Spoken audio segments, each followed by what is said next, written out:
Kako Yoranasato. My name is Vehia Wheeler. I am from the island of Oahu, from the Ahupua'a of Wai'au, and that's where I'm born and raised. And I trace my roots, cultural roots and family roots to the island of Moorea, Mangareva in the South Pacific, Ma'ohi Nui, which some people call French Polynesia. And I also trace my roots from my father's side to England and Wales. And I work currently in Moorea, Ma'ohi Nui, and I do work around environmental justice. I do work around Indigenous human rights and cultural rights. And I also do environmental research and consulting and work with kids and youth on the island of Moorea in terms of doing youth programming around Indigenous knowledge and modern science. Thank you. Marudu. So Yarana guys, my name is Mililani Ganivet. I was born in Hawaii, but I come from Taravao, which is a part of like a small, which I love, a green part of Tahiti actually. What can I say about myself? I grew up in Taravao for most of my life, was born and actually raised there. And I left for France like when I was 17 years old to study English actually and American history. So I studied for 5 years there, and then I didn't really like what I was doing. I did an MA in history and in English, and I switched to Pacific Studies, and I'm doing a second MA actually at Manoa at the Center of Pacific Island Studies, and I'm currently in Tahiti. I'm doing research. I'm actually more or less taking a break, but I'm doing research on nuclear heritage in French Polynesia specifically. And I'm really an archival nerd. Like my work right now is digitize archives and try to find stuff. And I mean, that's something that I really, really deeply passionate and really care about, because I just feel like if we don't look into archives, and I'm not just only talking about like Western kind of archives, if we don't tap into like Indigenous language archives, we won't be able to write our history. So that's something that I really care about. And that's really something that I'm working on actually. Maruru. Okay. It's a good question. It's also a tricky question. I will say I'll consider myself as a feminist if I'm talking about like advocating for women's rights, but I wouldn't define myself as mainstream feminism, because I mean, I think one of the issues with feminism nowadays, just it's being used by everyone now. Not like it used to be a radical term for like just a portion of like of activists and people trying to advocate for like women's rights, but now it's being used like by neoliberal, I mean the term is like it became tricky and is now used by everyone. So I think I wouldn't call myself mainstream feminist, but I'll call myself a feminist in the sense that I advocate for women's rights and just representation as a whole in hopefully in every part of society, whether it's like at key like jobs or just like at every level. That would be my answer. Yes, I would say that I consider myself a feminist, as it is it's something that communicates a certain way that I am promoting Indigenous women's rights.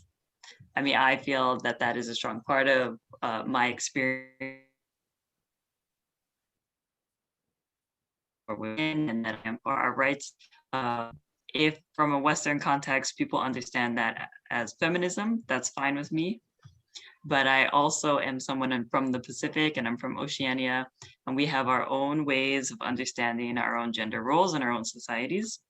And I'm sure that people maybe know about Mana Wahine and the ideas around feminism in the Pacific. And I consider myself a Mana Wahine, and I consider our cultures to have Mana Wahine, and that is more of an identity that I identify with, because it comes from our culture. It recognizes that culturally our societies have respected women, have recognized their mana, have recognized their place in society that looks different than what we are living in today. And so that is really what I promote and feel most comfortable with as a person who identifies as a feminist within our context. I think it's a very interesting question, and I can't help it but tie to actual nuclear issues in the Pacific and archives and history. I'm just going to give one basic example. Is that, for instance, the struggle about nuclear testings and the resistance against it. If you look at mainstream history, the way it's written, it's mainly like at the forefront. We mainly find men like Oscar Timaro, like big political leader.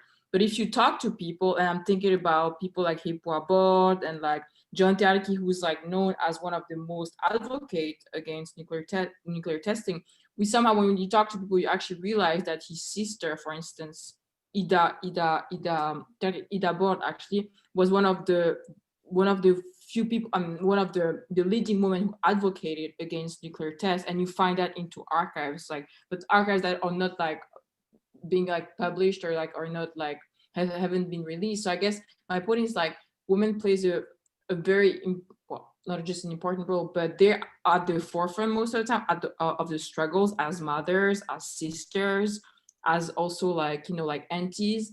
But I think because of the patriarchy that has now become the norm, we don't really see them anymore, but they're still there. I mean, archives, and they're still present, and they're also present in everyday people, in people's everyday lives. So I think if we're trying to focus on like a more everyday kind of life, for instance, throughout history, we'll just see their importance a little bit more. I don't know if it makes sense, but I just couldn't help but just tie it to the nuclear history and the nuclear issues, because that's something that I'm really familiar with.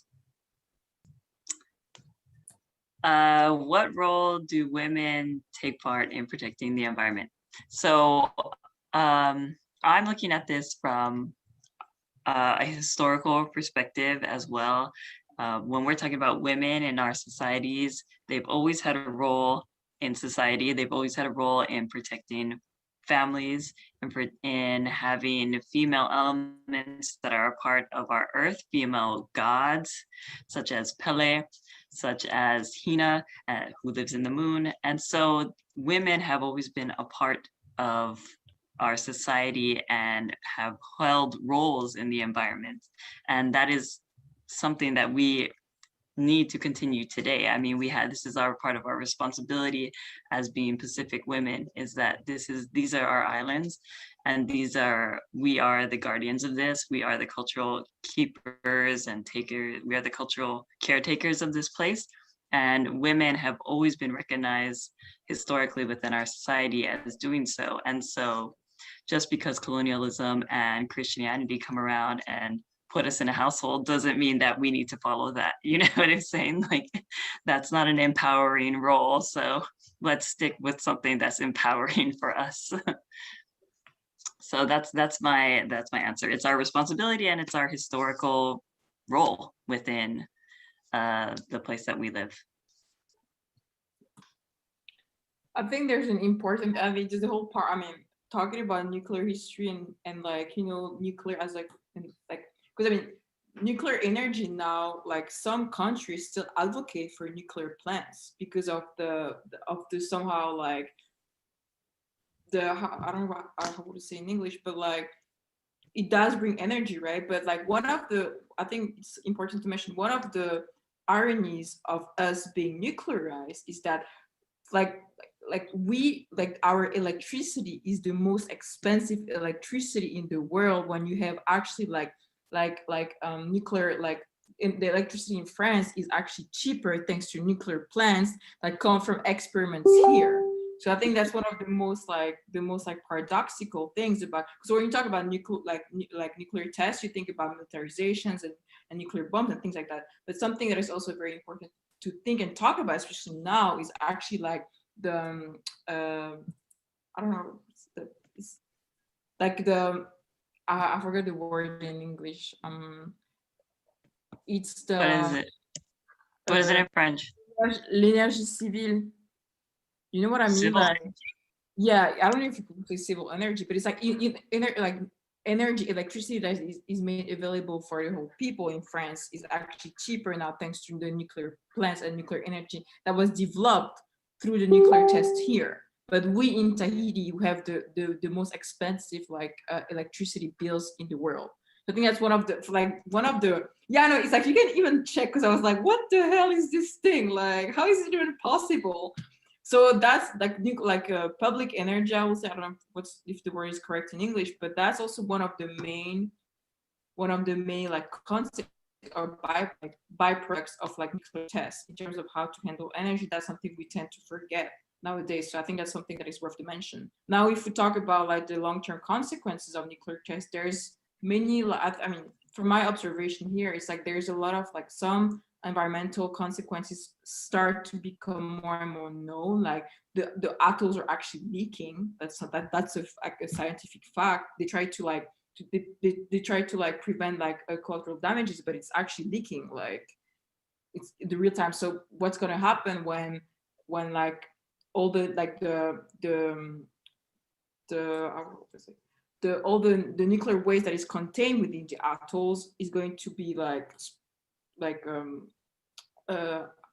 forgot. Sorry, I haven't talked in English for a long time, so I forget my words. But it's released or something.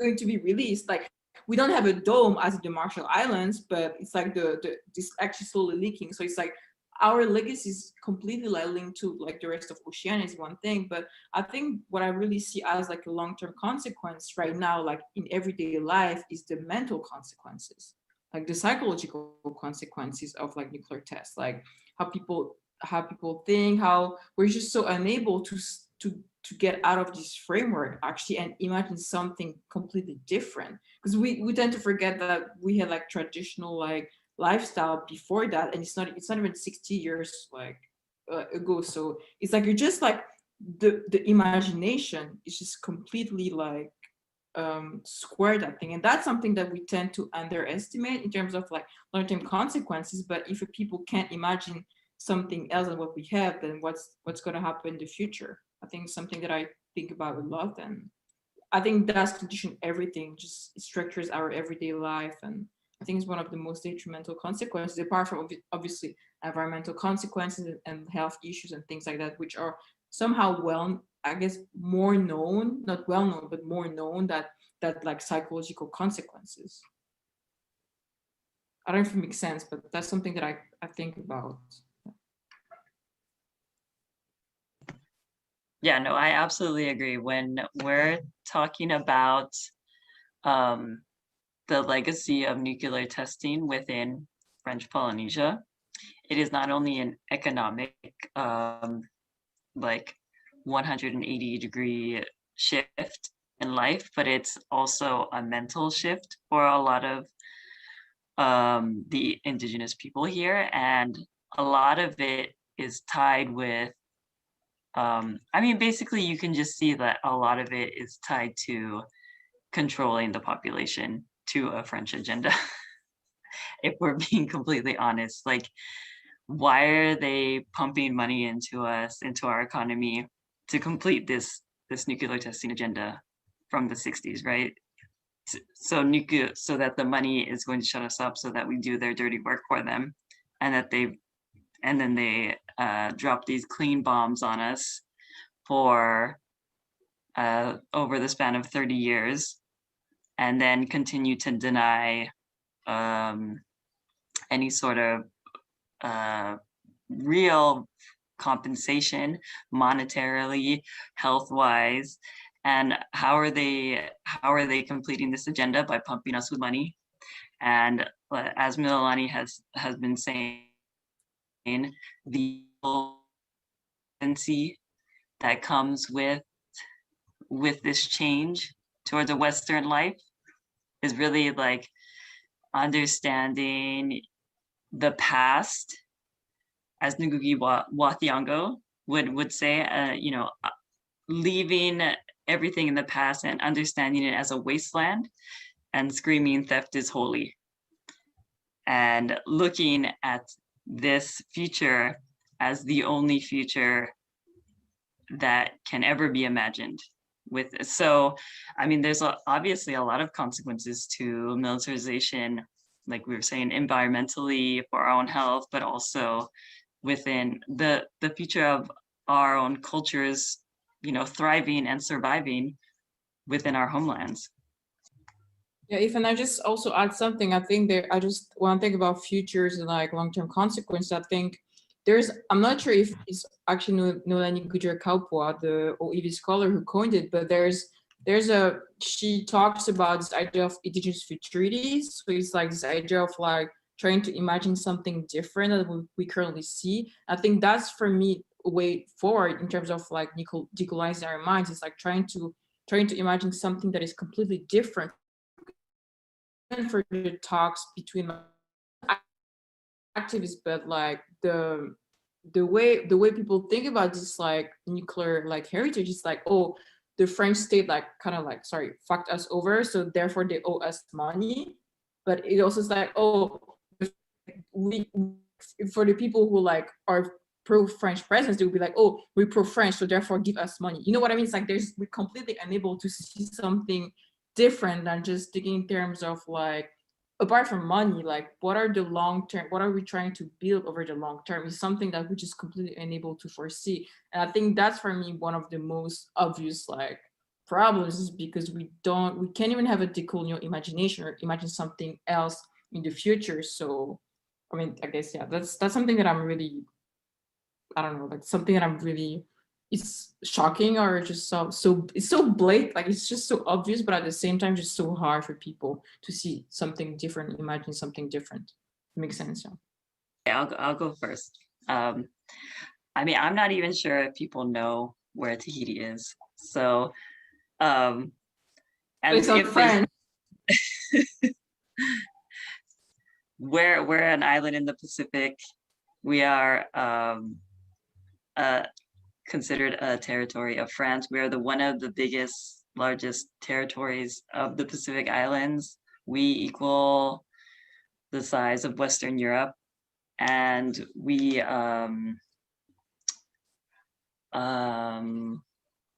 so I think like if people even know about us, they tend to think about us through a paradise lens.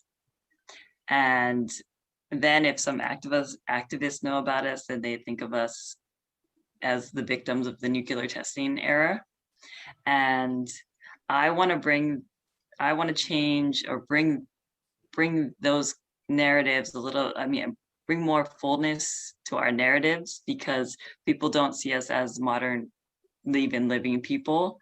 And so there's a lot of stuff in the past, a lot of damage in the past that has come from colonization, but there's a lot of stuff that we still continue to fight for that is the same as what's going on in Turtle Island. And we're fighting against rising sea levels. We're fighting against climate change that comes from the US, that comes from Western Europe, that we have basically no part in. We're fighting for our indigenous rights. We're going to the UN and we're fighting for those rights through the UN. And so I think what people don't see is the other side of our islands, is that we have a lot of history and we have rich histories, and we aren't noticed for any of those. And so that's what I want people to know. Like, we're more than just a paradise island. We're more than just the nuclear testing legacy, but we are fighting for the same things that they're fighting for today. Yeah, I think I just want to bounce back on that, because I was just going to say that we're like resilient, and we're like, yesterday we survived and we survived today, we're going to survive. I think that's something important too, is that people like, I mean, advocates for French Polynesia or from Tahiti, wherever, like whatever island we're from, may not be well known in some circles. They may know in certain circles, like in Hawaii or like Aotearoa, or like also New Caledonia, but maybe not on Turtle Islands. But I think that's something that I want to just say, is that we're also like, we're still here. Like, we're still here. We survived yesterday, and we're still going to survive today, and we're still going to survive tomorrow. And I think that's something that I think a lot about, because we may somehow have the comfort to be here and that's some, we don't really see like settlers coming so much. I mean, it's like it's visible, but at the same time, I feel like I'm only going to talk for people around me. For myself, it's like we have a sense of comfort in our cultural heritage because it's somehow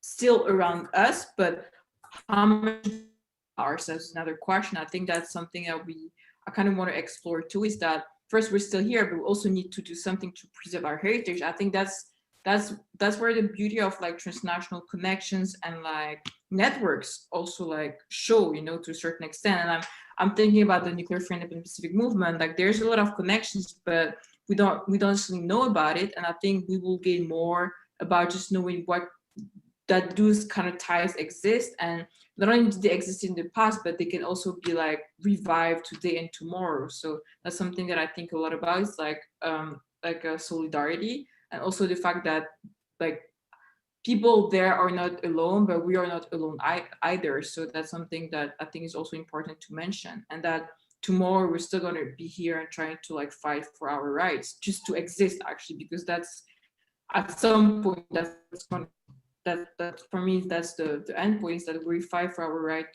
rights to exist. Well, you can support my friend's organization to start with. That would be a good start. But he has organizations who've been doing a lot of great work. I think she's been teaming with the University of Norway, right? Native stories are going to come up. I don't know if I can say it, but that's something that I think about right off the bat. So can I say it, or was it something that I could say? I don't know. But I think that's a good start. I'll say it. No, I mean, I think, well, for me, I mean, beyond, I think just trying to like, because I really care about archives, I love history, and I love reading, but I think just also trying to read like stories from our place. I'm thinking about one book, the Island of Shattered Dreams by Chantal Spies. That's the only novel that I know so far that has been translated in English. And I think trying to read like works by indigenous writers, like and authors, I think is a good start to get to know also the country, something that I think about. I'm saying that in particular in relation to literature, because like few people actually know that we have writers, and there's one or two people who have been like published in English. And I think that's a really good start for me. It's just to like just try to read the works of indigenous writers. That's something that I can think about like right off the bat. Okay, yeah, my turn. Yeah, I wish like we didn't speak French here, because that is like an obvious language barrier, cultural barrier, like part of the whole agenda to keep us separated from our neighbors and our other indigenous family around the world, and to keep to prevent us from having these connections through language. So it is hard to think about things that are in English, but like Mililani was saying, there are books out there where you could learn more about us. There's I was working for a podcast where I was doing some information about I was collecting stories from people here about their relationship to land, and like any of the activist work that they would be doing, or any of the cultural work that they would be doing. So that was Native Stories, and still exists. It's on like pause right now. And if you guys want to find out about my work, you can follow us on Instagram or Twitter or Facebook, or you can visit our website at soceanias.com.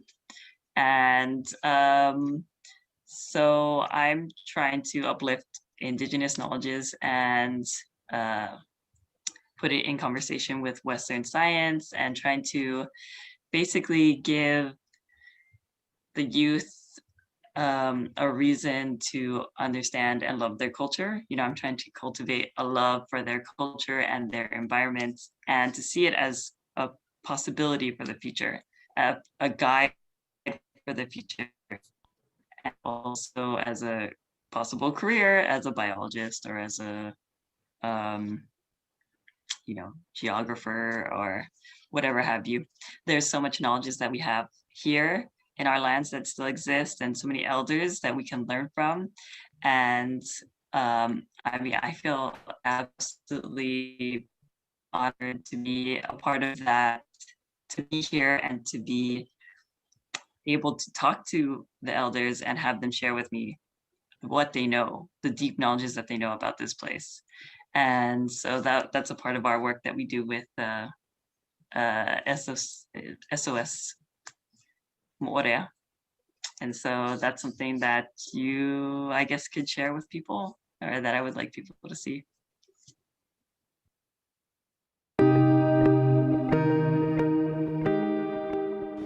Hi, my name is Gauhar Tyulemiss.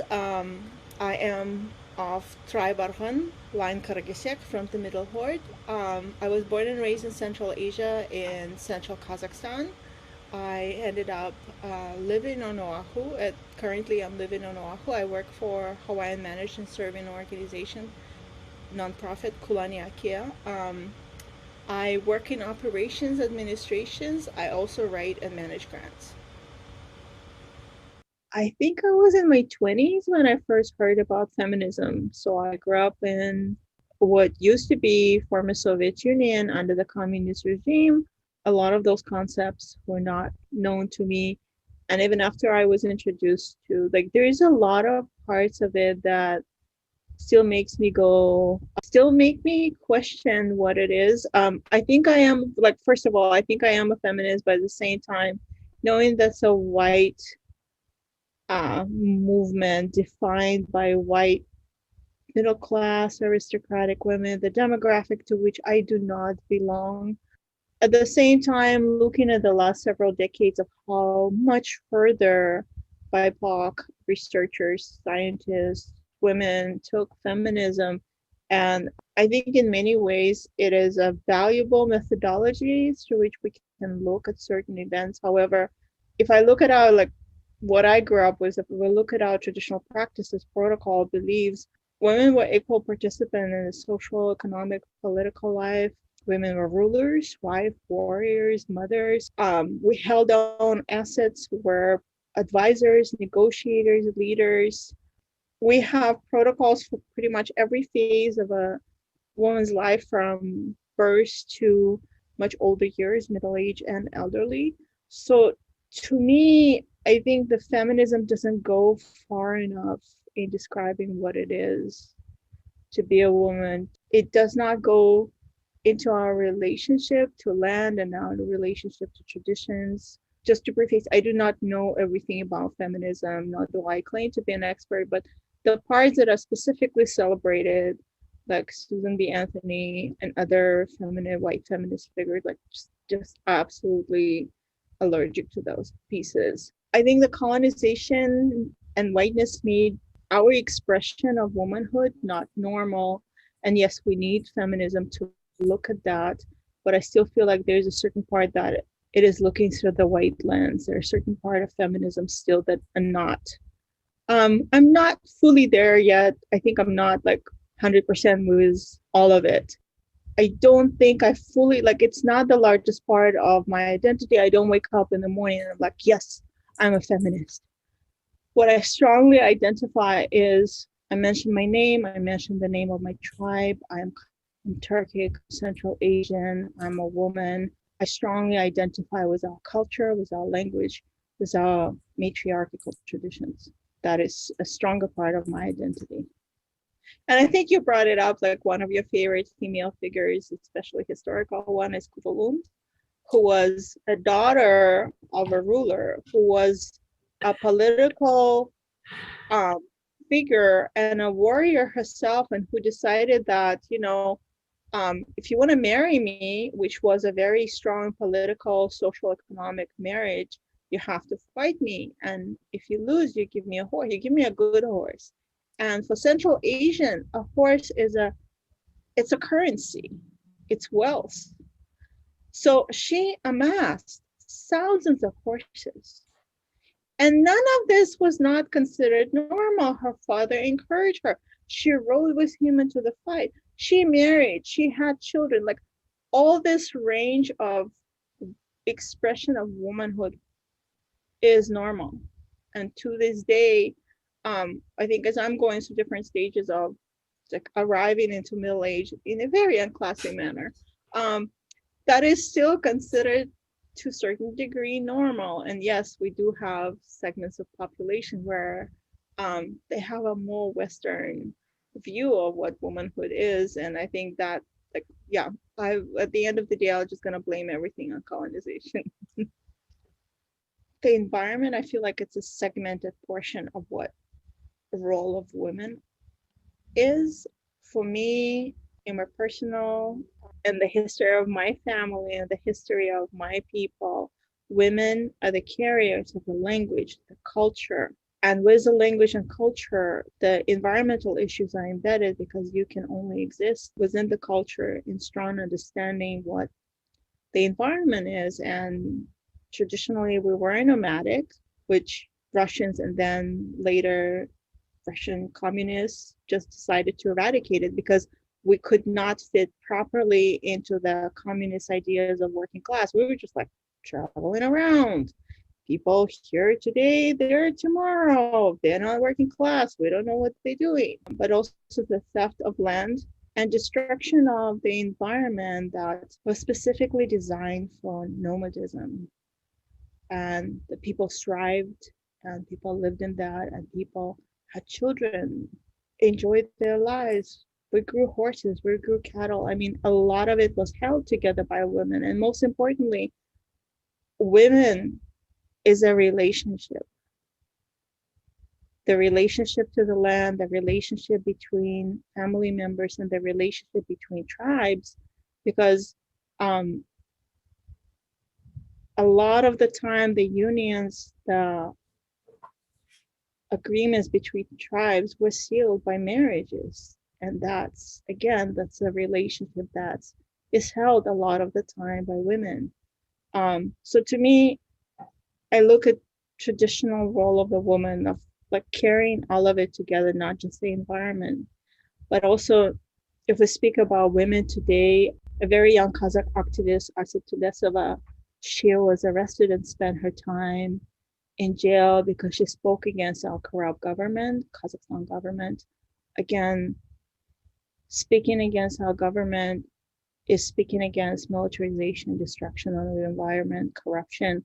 I mean, those issues go hand in hand. You can't just like say, oh, just environment. But, you know, the moment you have other issues like dictatorship, there goes environment. And then another Kazakh woman who escaped concentration camps in East Turkestan from the lands that's illegally occupied by China currently, Sarah Gul Saudbai, she's the one who carried those stories of what's happening in those camps. And those camps, the concentration camps, are happening because China is laying roads,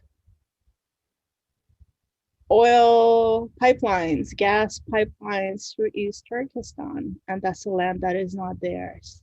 So again, to speak about the concentration camps, the sterilization, the abuse, the torture, the violence, is to speak for the environment, for the lands that were just perfectly fine, except when people like, oh, let's extract resources, let's do something with it. So yeah, to me, every time a woman speaks out, every issue, I think, is related to environment. And the moment we speak about what's happening, the injustices, the impact of colonization, it goes hand in hand with the environmental issues because it affects women and children, first of all. And that's the thing. Auntie's gonna be there, Auntie's gonna talk, and they're gonna show up with those things. And I can give you a personal example in terms of being a carrier of histories, of culture, of language, of like making sense, and also relationship. So background, history, we both were wards of state. We were brought up slightly differently and sometimes separated because of the communist regime. There were and genocides and many other things. There's a lot of intergenerational trauma in the family. So our mother ended up not being able to handle a lot of things. And then she passed away very young. So we have women starting from my grandmother who survived to genocide, who survived continuous starvation and intense labor, and especially during World War II. Her two daughters, one of whom is my mother, were also not particularly aware. I think like the healing part hasn't happened yet.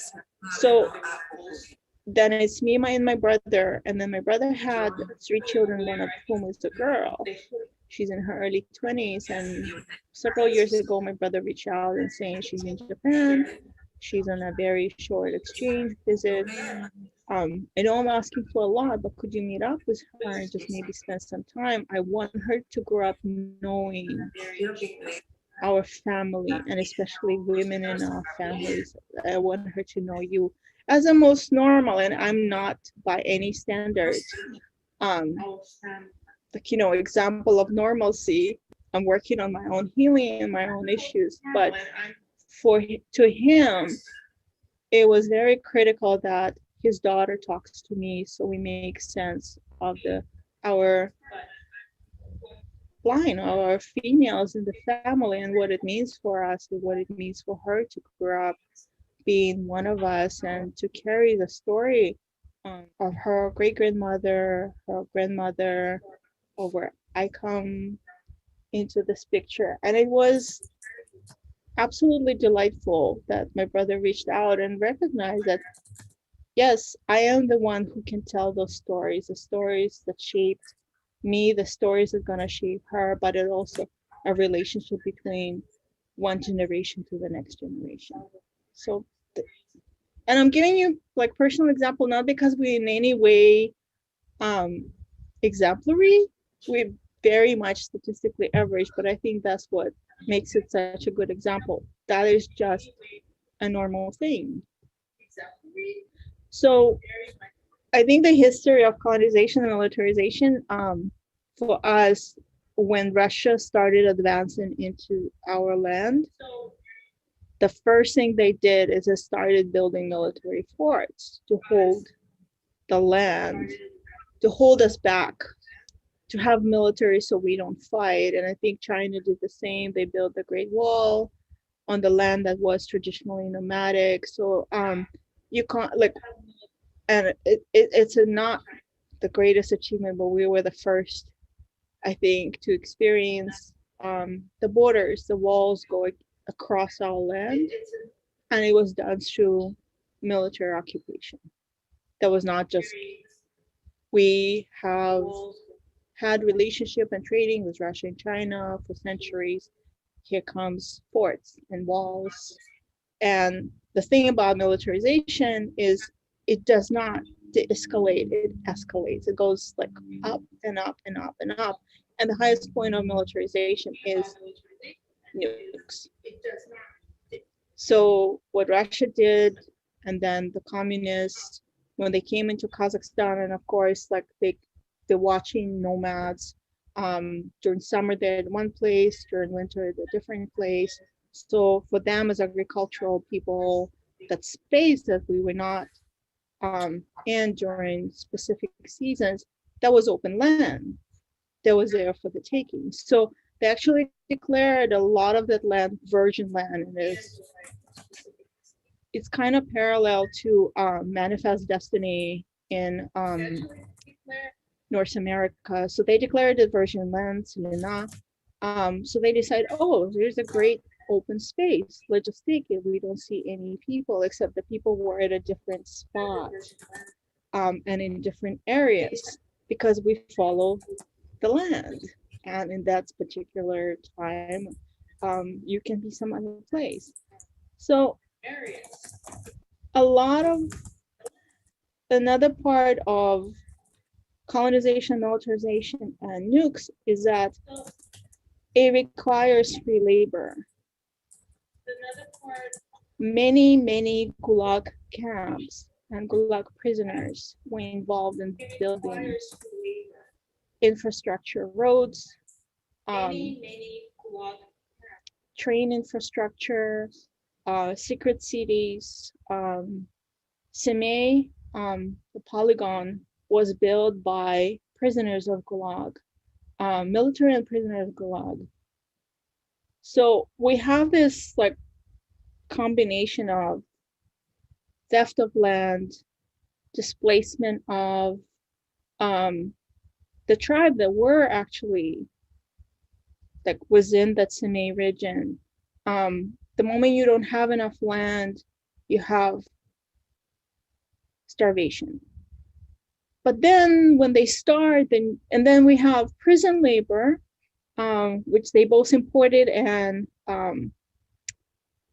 took whoever was around. And then when you start nuclear testing, which lasted 40 years, we're talking about 470 plus nuclear and thermonuclear tests conducted, which affected, by different estimates, 1.5 to 2 million people. And it's a direct effect. We're not talking about people who, like, we lived under this, like whichever way the wind blows, that's where the particles gonna go, that's where the dust gonna go. The people outside of that immediate impact. They estimate that it's about 18,000 square kilometers of our land was basically turned into a nuclear desert. There's a lot more written. I'm not an expert on everything, and I'm not to recount each test, but 40 years nonstop. And it's again, like when you read about Sime Polygon, people say, oh, it's 40 plus years. Like, this is not the distinction that should have been, like people know about Kazakhstan. They should have never been the thing. But it is a thing. I think the major part, the escalation of nuclear weapons came at our expense, at expense of our land, expense of our animals, expense of our people. The other part, a lot of medical research related to radiation and nuclear testing came out of former Soviet Union because they did not allow people to leave. So we had passport system that you had to ask for permission to go anywhere or live any other place. And decades of parents and doctors and nurses writing, advocating, all of it, it took that long to stop that. And as we understand, any colonial regime under the communists, it's not just that you just be new, but speaking out also meant that you can disappear. Your family will disappear. Your loved one will disappear. You'll be either in Gulag or you're gonna be executed.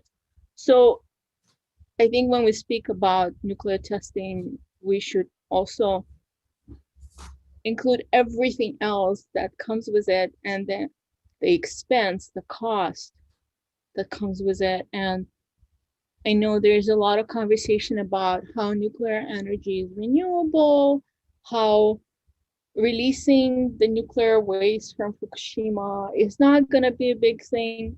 Absolutely not. Absolutely not. The cost that everyone pays for decades, and looking at it, how it can be a renewable energy when it's not sustainable, where people have to die for it, where it requires billions and billions of dollars every year to sustain it. If that's what it takes, millions of people to die and be sick, and billions of dollars and nuclear deserts, that is not sustainable. That is not renewable.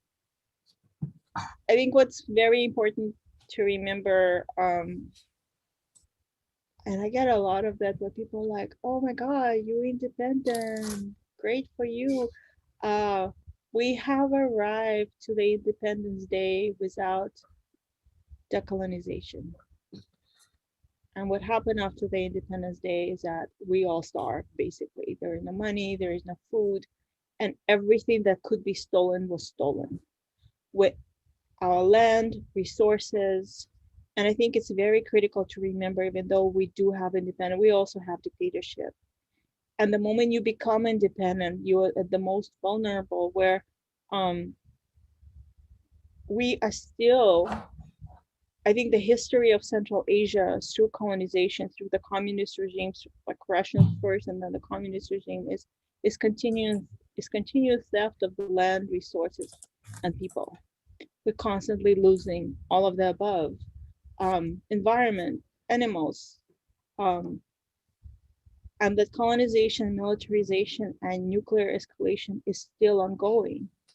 Russia is still bombing Kazakhstan. They're using it as a testing ground. The space program that everyone is madly in love with is happening in Kazakhstan. Thousands and thousands of square kilometers of like the land that was used for us to live and strive are off limits because of Baikonur, is a space program that is actually still managed by Russia. Our land is also still occupied by China, and there's ongoing genocide against Uyghurs and Central Asians. And we're talking Kazakh Autonomous Republic, East Turkestan, Tibet, Mongolia is still under Chinese occupation. So those things are still very real. And every time you see people talk about who is the arms supplier in the world, I want you to think where raw materials come from those arms and from those nukes. Kazakhstan has uranium and other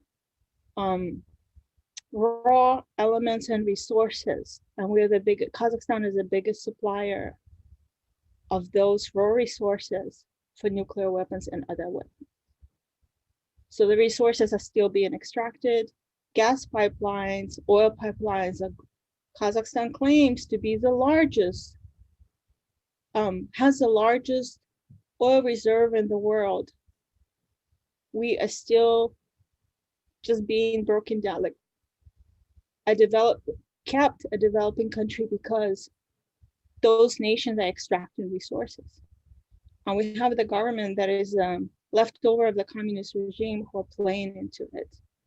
And I think that's the history, the character of Central Asia is constantly being between two colonial nations, Russia and China, is you play nice, you play not nice, you get nuked regardless, you have the largest, like you can just go on fire because you have oil, coal, gas.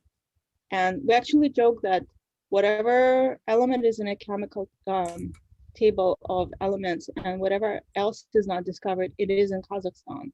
We basically resource for labor, land, and raw materials for militarization and nuclear escalation.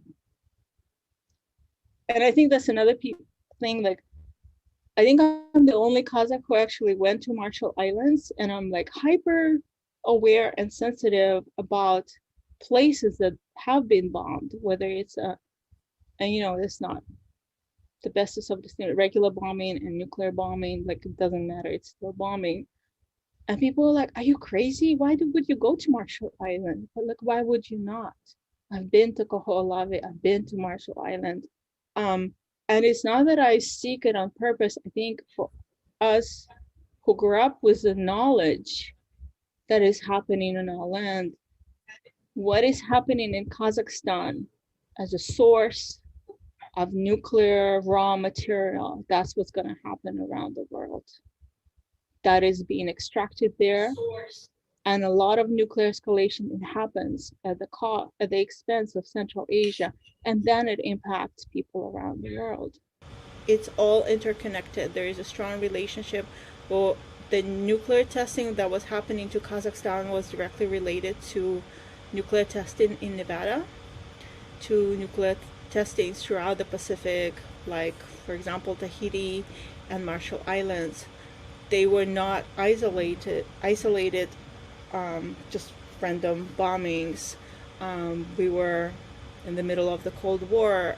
everything that was happening on one side was happening on the other side. And the same way that the fallout from Chernobyl ended up impacting Sami people and reindeer. And at this point, it's not just environmental issue. Sami also herders, and it's impacting their livelihood, it's impacting their culture, their language, their lifestyle. What happened in Fukushima has impacted the whole Pacific Rim.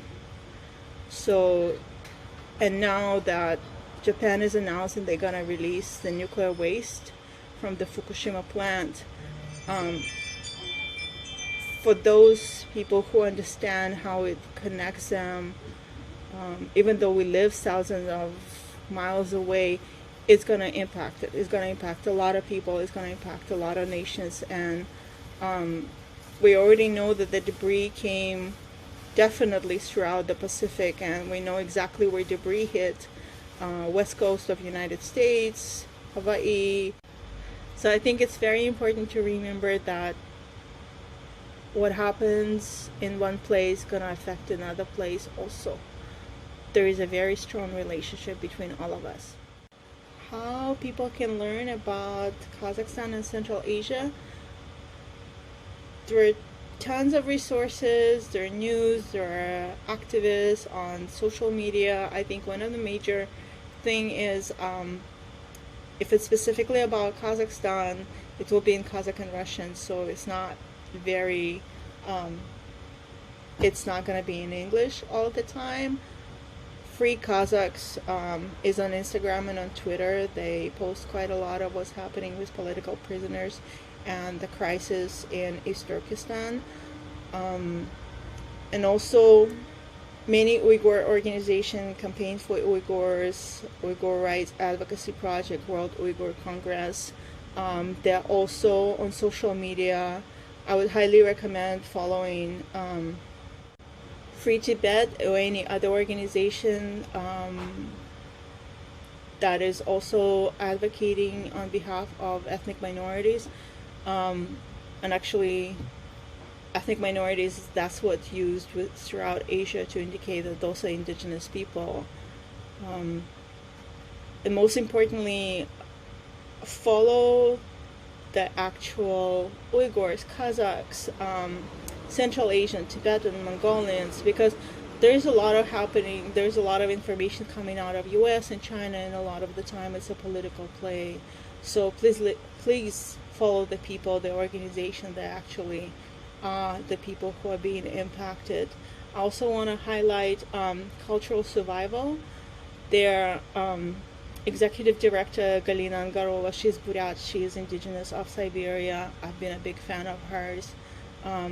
ADC Memorial is an organization that exists within the former Soviet Union space also. They highlight and support indigenous rights across Russia and Siberia, and also rights of Roma people. Very recently, Yana Tanagasheva, who is Shore people, also indigenous to Siberia, released several videos about coal mining and extraction on her land. Women of Kazakhstan, they post in Russian and Kazakh on Instagram, but they post in English on Twitter. So if you want to learn more about Kazakh women and our role in everyday life, in major achievements, that'd be a great source. Follow, support, learn. If you have any other questions or you need more resources, you can always contact me.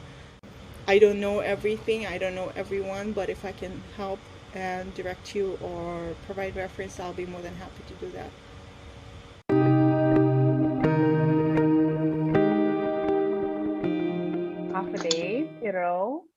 My name is Sheila J. Babauta. I am a daughter of the Commonwealth of the Northern Mariana Islands. I was born and raised on the island of Saipan. I served in the 22nd CNMI legislature, and I served in the 21st CNMI legislature as well. So this is my second term. And this term, I also serve on some key leadership roles in the House of Representatives. I serve as the chairwoman of the Natural Resources Committee, where we focus on policies, resolutions, and all matters that relate to the natural resources of our Commonwealth. And it is a priority as chairwoman that these bills and resolutions really support the protection and the conservation of our natural resources so that we can promote health and wellness in our community. I also serve as the floor leader for the local Saipan delegation, and that is where we entertain all matters related to the island of Saipan. Because the Commonwealth is made up of 14 islands, we have representatives from 3 of the islands, and the rest of our islands are largely uninhabited at this time, as we focus on investing in more infrastructure and transportation, which are some long-term goals for our community. I am so honored to serve in this capacity. I am 32. I am the youngest legislator in the House of Representatives. I am one of 5 women, and last term I was one of 3 women. So it's very happy. I'm very happy and very proud to see the increasing number of women serving in these leadership roles. Feminism, and the word feminist is not an indigenous concept. It is a Western concept. It was something I did not grow up hearing. There is no word in our native language for the word feminism. However, I learned more about feminism in college when I studied abroad. And I believe that the structure is very familiar. It's very similar to how our Indigenous society is structured, where the women in our society play an important, essential role in our community when it comes to the care and protection of our children, our natural resources, cooperation, bringing different groups together to form a unified voice, where we work on really promoting justice for our environment, for different vulnerable groups in our community. And so although I am still weaving my way on my own definition of what Indigenous feminism looks like in the CNMI, I do appreciate the structure that feminism in the Western world has really exposed. And I do appreciate that we can relate in that way. So at the end of the day, I do consider myself a feminist. And I think that as long as we all share that common understanding that feminism is about equality, it is about providing these safe spaces where vulnerable groups can voice their concerns, where issues can be addressed, and where we can really work together in harmony to move forward and create a better and brighter CNMI for ourselves today and for future generations. And so I do consider myself a feminist. I think that's still a very new concept here in the CNMI. It is also controversial in the Western world. And, you know, I think a lot of women still feel that controversy that surrounds the term. Labeling, it's just all part of labeling. And so I think that hesitation to identify as a feminist can be felt here, but we are really working towards the definition of what feminism is in the Western world and what Indigenous feminism looks like here. And whether or not we want to relabel that, you know, and use a more Indigenous term where people can feel comfortable identifying in that space, then that is what we are working towards. We're just working on collecting data and information and really the sentiment of our community. Because at the end of the day, I think that we all can rally around efforts that support a brighter, safer, more sustainable future for our children. In my opinion, women are the leaders in environmental protection. In my opinion, and in my experience, women have really been at the forefront at all of these really controversial issues that surround our families and our CNMI at large when it comes to climate change, when it comes to plastic pollution, ocean conservation, the buildup and the growing militarization that happens in our Marianas.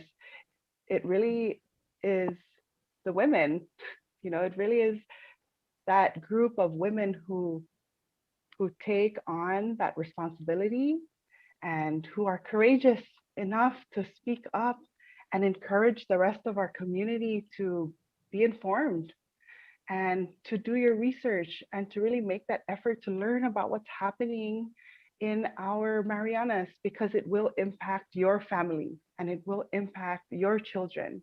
And so women play a pivotal role. I am very, very proud to be an Indigenous woman.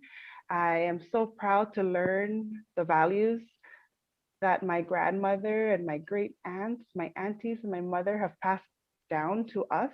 And it really is a part of my mission to pass on that same really like that same passion for our community, and to use the values that I've learned and I've gained, and then incorporate that into the values supported by data, scientific data today. And so women, I am just so grateful for all of the efforts and the heart that women put into this work, because it's a lot. It's a lot of heavy, heavy topics that many really don't want to talk about. And many will, depend on others to lead the conversation. And I feel that because women are so passionate about the future that we will leave behind for our children, and we're so concerned about the type of place that will exist for them, we have no problem. We have no problem being at the front lines of, of the discussion and being at the table. So that is very important, is that we are at the table when decisions are being made. We are at the table when concerns are being addressed. I'm just so proud to be an Indigenous woman, because it is inherently a part of us to take on these essential roles in our community that keep us together, that really keep everyone united and keep everyone on the same page and really promote harmony, because we believe that we can exist in harmony with one another in today's world with the growing technology, militarization issue that's happening, with globalization making us all more interconnected and having information at our fingertips. We can still navigate our place in this world.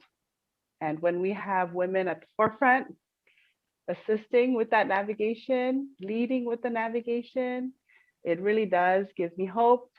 And it really provides so much reassurance for me and for our community. And so the role of women is very important. I think that we can support girls in that way too, especially with growing technology and all the influences that exist now through social media, through the Western world, now being at our fingertips, and little girls learning from other women around the world.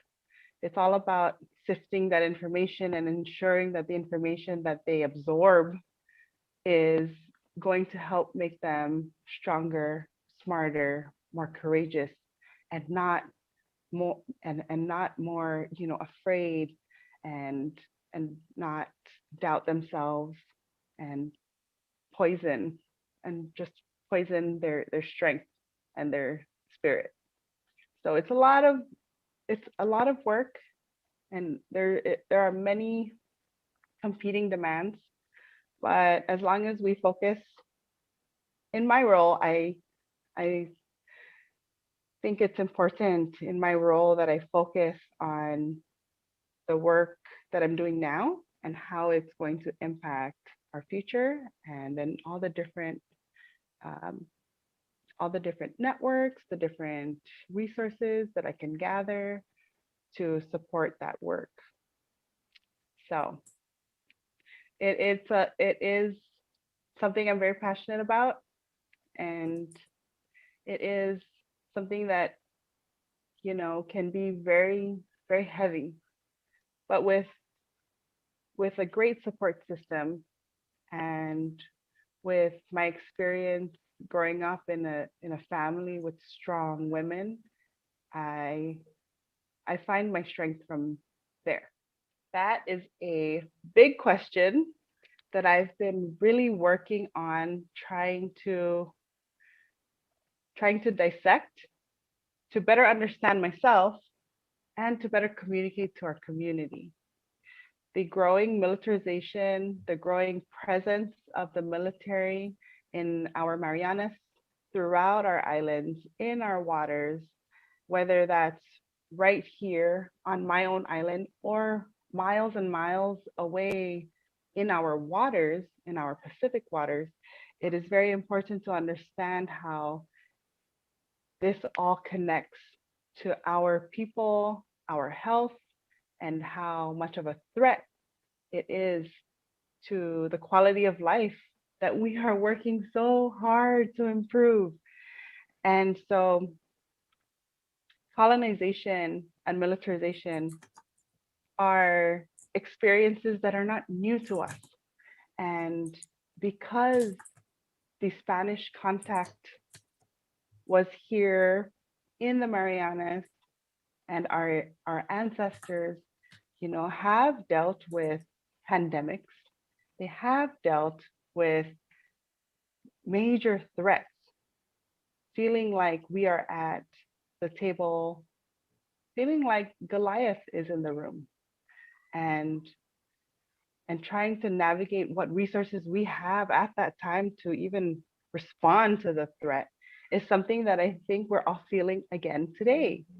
And so my first approach, my first step was always trying to understand the situation that we're in and clearly communicate that to my community, because we have to we have to decide together on what we want as a community here. The military's presence is very complex in the CNMI. We have one of the highest rates of enlisted servicemen and women who fight and who die in US wars. My uncle, my mother's brother, and my god brother were they were two of the first Indigenous people to really sacrifice their lives for the US military. So we all have a very close connection to the military. We have a very close experience to the military. We have brothers and sisters. We have cousins and aunts and uncles who currently serve, and who have retired in the military. So, we understand that connection. We understand the benefits that one coming from an island that is largely impoverished can experience from the military. We understand the role that the military can play in improving one's life. There is no doubt about that when it comes to the community's understanding of the military. However, one conversation, one piece, heavy, big, major piece of the conversation that we aren't really having is how the military impacts our environment, because it is such a sensitive topic, because we don't want to come off as, we don't want to be seen as being ungrateful or unpatriotic. It is a conversation that has been swept under the rug for a long time, until today. Until today. In recent years, groups have formed and have made it their mission to educate the community on the kind of impact the military's presence will have on our environment, our coral reefs, our fish, our land. The number of bombs that they plan to drop on our islands, our sacred lands, the type of underwater training, torpedoes, submarine activity that is planned for our ocean, our Pacific Ocean, that we are so closely connected to, that we depend, there is an interdependence there for livelihood, for quality of life, recreation. You know, we not only depend on the water to feed our family, but we depend on the water for some mental recovery. We all enjoy being outdoors, going to the beach to really like relax from everything that's happening in our world today. And so the relationship between the environment and our Indigenous community, and really all of our visitors, those who have called the Marianas home, is very closely connected.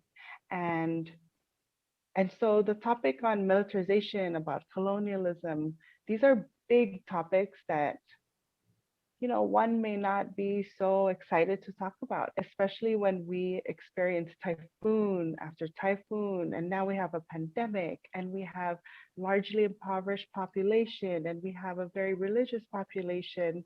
You know, we are responding to all these needs for our families, for our children, trying to keep food on the table.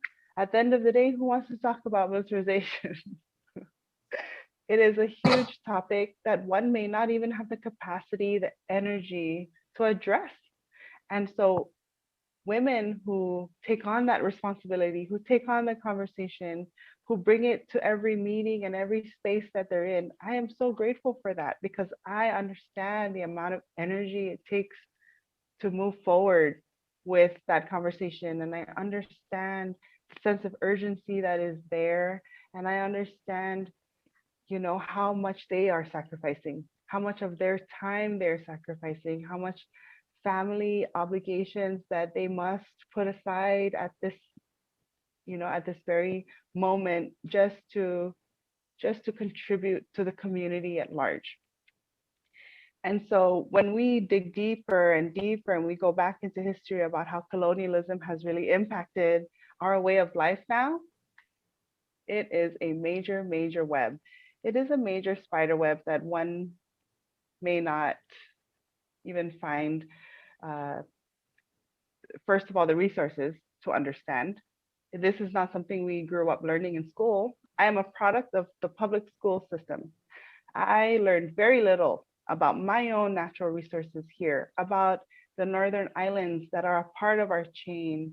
I learned very little about what is in our ocean. And so I've learned very little on colonialism. I learned more about that when I studied abroad, when I moved away, which is something that many of our people do not have the opportunity to do. And so we really have to make it a point to educate our people, educate our children on the history of our Indigenous people, the history of our Marianas, and how that is impacting our decision-making policies, our tables that we discuss major issues that we are facing right now. Colonialism is at the root of our tree, and it is a poison that is there, and it has not been addressed. And because it has not been addressed, that poison has really seeped into many other areas of our Marianas, whether that be different sectors, whether that be in the home, and when it comes to all other facets, addiction, you know, the social media platform and how that's impacting our mental state and our collective really spirit as a Commonwealth. So these are things that we cannot see, right? We cannot see, we cannot touch, and we cannot taste. And that makes it even harder to understand. It makes it harder to communicate clearly, and it really does make it harder to help our Indigenous people weave through and navigate through the entire just concept of colonialism.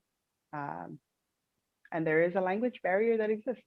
You know, there's a language barrier, there's a resource barrier. And so we have a lot of work to do in that area, but I am very hopeful because of the people who have taken it upon themselves to be a part of the conversation. And so we do have people here who are so passionate, who are so educated, who are just so informed, and they have been the main contributors of this conversation around colonialism and militarization. And you know, that is where we can really like work to address the poison that exists in our roots, the roots of our culture, the roots of our community. And so, you know, there's hope there. It is a big major topic, but there's hope and there's reassurance, and we really can only take it one day at a time. Thank you for that question. What I would like people living outside of Pacifica or who know very little about the Marianas, what I would like for them to know is that, well, first of all, nuclear energy is not to us considered a sustainable, renewable alternative source that will promote longevity and will promote the health of our oceans and our natural resources.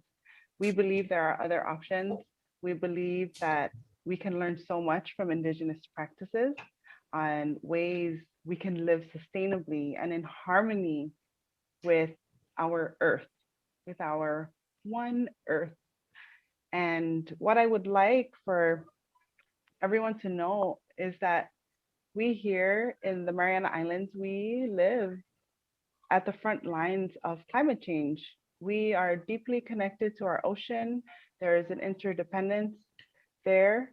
And we would like for these major corporations and these major countries to take responsibility for their actions. Throwing money at those who are experiencing climate change firsthand will not solve the problem. If the contributors, the major main contributors, do not take responsibility for their actions, and especially if they do not commit to changing their behavior, if their behavior continues and they continue to throw money at these vulnerable populations, such as us here, you know, in the Marianas, that will really not solve anything. We will continue to move in the direction, leaving us vulnerable, leaving our children vulnerable. And we really want to raise awareness on the impact that we are facing, the threat that we are facing when it comes to climate change, when it comes to militarization, and how it all interconnects. I think if there's one thing we can learn from this COVID-19 pandemic is how interconnected we are. And how much we can learn from Indigenous peoples. I believe that the answer is with the Indigenous practices, it's with the Indigenous communities. Our voice matters. You know, our way of life has sustained us for thousands of years. And so I believe that bringing Indigenous voices to the decision-making table will make a difference. It will make a difference, and that is what we are working on at all levels of government, in all sectors of the movement for climate justice, is that we are trying to bring our voices to the table because we believe that we can contribute to the answer. So you can find out more about the Marianas on Google. So there's a lot of information about the Mariana Islands on Google. However, the CNMI legislature, we do have a website, cnmileg.net. I am on Facebook and Instagram. We also partner very closely with our nonprofit organizations. I serve on the board for the Friends of the Marianas Trench. We do have a website, and I also serve on the board of our Commonwealth 670, where we really promote and aim to educate our community on accurate information regarding the growing militarization in our region.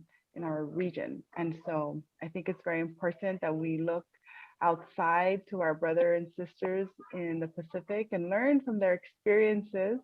And we stay connected and we form a unified voice that we can bring to the national and international stages, because the ocean really does connect us in more ways than we can imagine. And if we band together and really amplify our voice as Pacific people who have so much to contribute to the world and who have so much to contribute to the answers, um, then really we can look towards a brighter place for ourselves and for our children. At the end of the day, we all just want to be ancestors that our descendants can thank. And at the end of the day, we just want to ensure and reassure our children that we are doing everything we can to protect this beautiful place that we have been blessed to be stewards of. I am so grateful and so honored to be from the Mariana Islands. I cannot tell you how beautiful it is. I would invite you all to come and visit Saipan, visit the Mariana Islands. This is a place where we have a diverse set of wildlife and plants and indigenous practices that are still being taught today, even with the influence of colonialism and with westernization. This is such a beautiful place. I'm so honored to be a steward of our lands. I believe that's something we can learn from our ancestors and something that we can pass on to our descendants.